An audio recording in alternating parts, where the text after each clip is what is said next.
Well, it is often that both the front page story will also come together with, of course, our weather section. And front page of this week's Farmers Weekly is no different, where journalist Gerald Pickard highlights the warm temperatures and frequent summer rains have combined together to a bumper season for summer feed crops and pasture covers for livestock farmers in most regions up and down the country.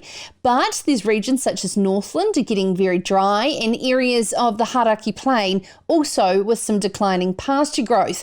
However, it's a mixed bag, as highlighted in the article. A Pyro dairy farm says he would typically struggle to grow a 21-tonne maize crop on his 171-hectare farm, but proudly boasts that he's looking to set to do a 22-tonne. Now, we know that farming can turn on a dime, though, with weather, and that is why we're going to continuously bring you every Monday in-depth long-range forecasts from Phil Duncan of Rural Weather on Sarah's Country, both live around 7:30 and on the podcasts for your convenience on demand. Now, Phil, there's been a lot of numerals 30 floating all over the morning breakfast weather report. How deep will this bite over the next week to 10 days? Yeah, hi Sarah. We've got a pulse of hot weather coming out of the Australian interior, and it's sort of fueled by La Nina humidity as well, as we see the big high that's over New Zealand right now slowly start to move away. So we're going to get a nor'wester that's both half Australian and half tropical, and a nor'wester is a hot, even in winter it can be quite warm. So this is sort of a triple whammy of warmth coming out of Australia. I think a lot of people will say, thank goodness, after last week, because it sort of felt like maybe summer had finished with snow falling on the ranges. But now we're seeing summer really getting into the peak mode. So pretty hot this week, but we're not fully finished with these colder southerlies as well. There's another one coming later this week, although it's much shorter lived. Yeah, absolutely. And just briefly touching on that, there is a great article in this week's Farmers Weekly from Richard Rennie as a bit of a 12 months on and how the Australian farmers are getting on. And it's a lot more positive, and it's turned for the positive for them. So really, really great to see. So check that out. But as you say, it's more about the extremes of the swings than anything, isn't it? Yeah, I mean, we're getting some big extremes at the moment, from really hot to really cold, which is maybe not always a normal New Zealand summer. We're used to having some cooler days in the mix, but lately it's been quite extreme. The cold last week was really quite nuts, and so was the storm that produced it. But you talk about Australia, the map I've got behind me here is the humidity map. So everywhere you see bright blue, that's where the humidity is at its highest, and so is the rainfall. And what you notice about this is in the middle of Australia, Alice Springs area. It's humid, it's raining, and there's actually an ex-cyclone going through central Australia at the moment that's going to end up coming our way in a few days' time. So this is the reason why we're getting the hot weather, but the blue all over Australia, that is so different to a year ago when they were in major drought. And remember, it was this time a year ago we were getting, or just finishing getting, those giant ash clouds, those smoke clouds that were coming out from the bushfires. Completely different story this year. The La Nina rain has fallen, and it's just a matter of time, we hope, before it gets into those dry areas of northern New Zealand that you were just talking about. Oh, it was absolutely crazy. I remember being in Golden Bay, which of course you can see that red, it was the red moon and sky. It was just absolutely incredible. Yeah, it's certainly come a long way in 12 months. Now, you mentioned La Nina. How much more have we got to go? See, we're at about the halfway, which is why I'm not overly surprised that we've seen a bit of a lack of rain. There have been some downpours, and that great story that you mentioned about around Pyro and eastern Waikato and Hauraki Plains areas, but it's been hit and miss, the rain in those areas. So one farm might have had it, another one several k's away might not. As we go through the next couple of days, I've got a couple of maps to show you. This is just quickly the departure from normal on Tuesday, for those who are watching. It's this area in the dark and the red basically means whole half of the South Island is going to be over 8 degrees above normal. And then we get to the end of the week and you've got this huge southerly, which doesn't look anything like La Nina, which you were just asking me about. So where is La Nina? This is Thursday, by the way, showing that southerly coming through. So La Nina appears next week on this jumbled map. But what we're showing next week, this is next Tuesday, the potential of 2 or 3 lows in a row, maybe a cyclone in northern Australia. This looks more like La Nina, and this encourages all these windy, humid nor'easters to the top. Now, this GFS model from America shows that storm pretty close to northern New Zealand, but when we go to their competitors, if you like, the European maps, they're showing a low sort of a long way off from us and just windy, dry easterlies. But either way, this is a sign that La Nina is not finished. And the lows, you see all at the top of the screen, there's 4 different lows plus a cyclone. That's showing that La Nina is peaking and doing what it should be doing.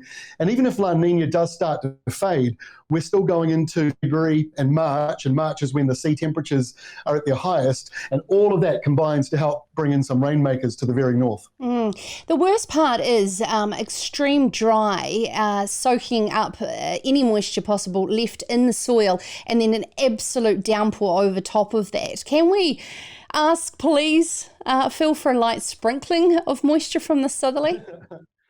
Well, look, this is the rainfall map for the next 2 weeks. And when you first look at it, it might be a bit confusing. You might not even really be able to read the key. But really what you're looking for is this dark blue area coming down. That's La Nina rain, and that's that low we just showed you. So what it's saying is over the next 2 weeks, there's a lot of rain dropping south here. But whether it hits New Zealand or not, that's the million-dollar question, because, you know, this one here is showing it's missing Northland and northern New Zealand's at a chance of getting it.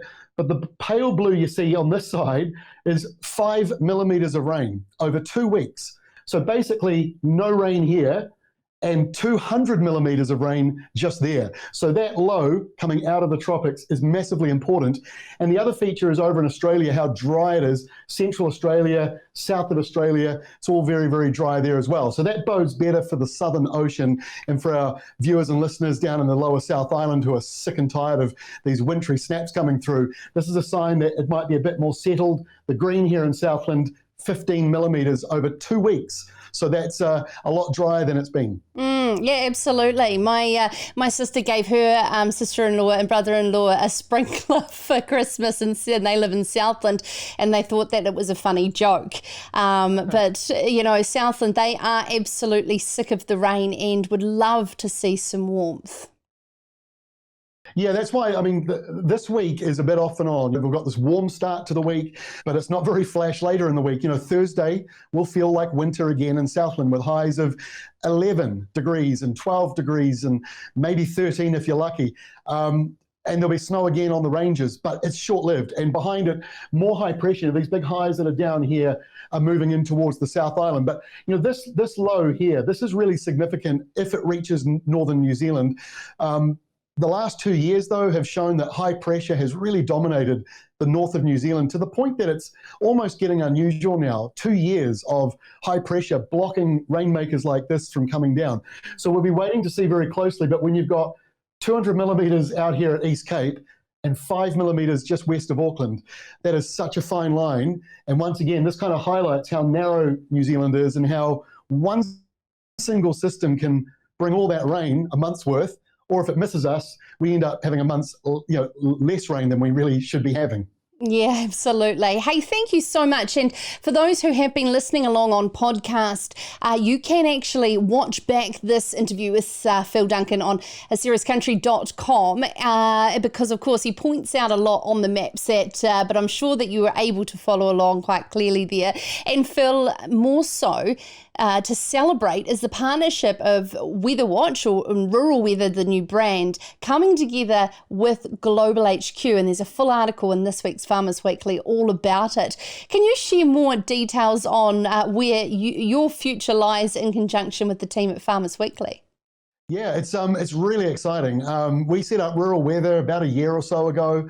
It's done really well without any promotional marketing. It's just naturally been liked by those who have used it. So Rural Weather teaming up with Global and Farmers Weekly and Sarah's Country as well, obviously. And we're trying to just basically share all this weather data we've got, packaging it up in ways that have never been done before in New Zealand. And the data isn't just a forecast for your nearest big town or your nearest big airport, which is what we've all grown up with. This is hyper-local data. This is all crunched by the IBM supercomputer, and ruralweather.co.nz has got all the local rainfall numbers for where you are, all the local humidity levels every single hour for the next 10 days, wind chills, humidex, which is basically the feels like temperature with humidity and heat.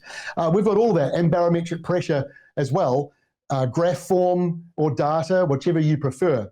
So yeah, so if you've been listening to this and haven't been able to see what I'm talking about, you can see all of these maps at ruralweather.co.nz, and it's supposed to be a secret, but might as well share it, that we've got an app which is almost ready, but it's just sort of in the final phases of testing so that we don't send you all multiple alerts about things that are irrelevant. So we're just fine-tuning it all, but that's really exciting because we'll be doing push notifications that you set up for your property. You want to know how wet it is, or when it reaches a certain criteria for wind, rain, and temperatures.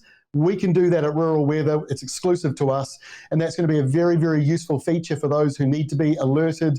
Rather than having to read it every day yourself, we'll be sending you alerts for your exact location. And I absolutely loved, I read in the article that you're hoping to launch it on World Meteorological Day. Yes, that's the plan, later in March. And so we're going to call it, like, I think it was Rural New Zealand, Rural Weather Day or something like that. We've earmarked for it. So you'll be hearing a lot more about that as we go on towards March. But yeah, the cool idea to kind of partner the new app with World Meteorological Day and really focusing on weather. And here in New Zealand, our weather is remarkable. I was on an interview with some American forecasters in Wichita, Kansas, part of a very large global weather forecasting company the other day. They were talking about how exciting the weather is in the world, with technology improving. But he also mentioned in all his global dealings that New Zealand has certainly got some of the toughest weather for not just weather forecasters, but clearly those who are working out in it every single day, farming and growing things. And so it's just good to hear from other people that we do have a lovely weather pattern in this country, but it can be very hard to forecast. So it makes it an exciting place to live. Yes, Phil, an absolute challenge, but of course we have the right man for the job. That's Phil Duncan from Rural Weather, where you can go to ruralweather.co.nz for getting a more localised long-range weather forecast. And Phil will be with us every Monday here on Sarah's Country. But in the meantime, make sure you check out that website, ruralweather.co.nz.